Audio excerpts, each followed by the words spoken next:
প্রিয় দর্শক, এই মুহূর্তে আবহাওয়ার গুরুত্বপূর্ণ আপডেট।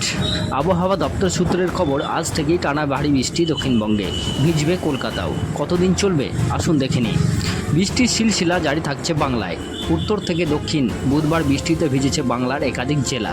আবহাওয়া দপ্তর সূত্রের খবর, আজও দক্ষিণবঙ্গের একাধিক জেলায় হতে পারে ভারী বর্ষণ। 17 সেপ্টেম্বর পর্যন্ত দক্ষিণবঙ্গের জেলাগুলিতে বৃষ্টির পূর্বাভাস জারি করেছে হাওয়া অফিস।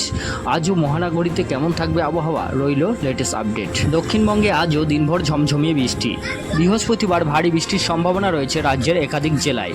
এই দিন হুগলি, নদিয়া, 2 চব্বিশ পরগনার কোথাও কোথাও ভারী বৃষ্টি হতে পারে। বাকি জেলাগুলিতে কম বেশি বৃষ্টি হবে। এরপর শুক্রবার হুগলি, পশ্চিম মেদিনীপুর, বাঁকুড়া, 2 বর্ধমান, বীরভূমে ভারী বৃষ্টির সম্ভাবনা রয়েছে। যদিও ওইসব জেলায় সব জায়গায় ভারী বৃষ্টি হবে না। দক্ষিণবঙ্গের উপকূল সহ পশ্চিমের জেলাগুলিতে বৃষ্টির সম্ভাবনা থাকছে আজও। আবহাওয়া দপ্তর সূত্রের খবর, আপাতত কলকাতা সহ দক্ষিণবঙ্গের জেলাগুলিতে তাপমাত্রা খুব একটা পরিবর্তন হবে না।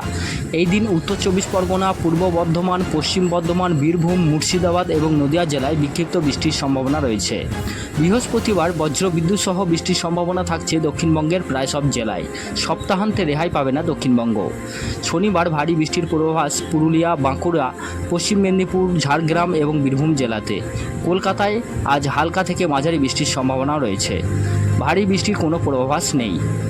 আসুন দেখে নেওয়া যাক আজ কেমন থাকবে উত্তরবঙ্গের আবহাওয়া। উত্তরবঙ্গে বজ্রবিদ্যুৎ সহ বৃষ্টির সম্ভাবনা মালদা, উত্তর দিনাজপুর এবং জলপাইগুড়ি জেলাতে। বাকি জেলাগুলিতে কয়েক পশলা হালকা থেকে মাঝারি বৃষ্টি হতে পারে। এরপর শুক্রবার বাড়বে বর্ষণ। আগামীকাল ভারী বৃষ্টির সম্ভাবনা মালদায়। পাশাপাশি কোচবিহার, আলিপুরদুয়ার, মালদা, উত্তর ও দক্ষিণ দিনাজপুর বজ্রবিদ্যুৎ সহ বৃষ্টি হতে পারে।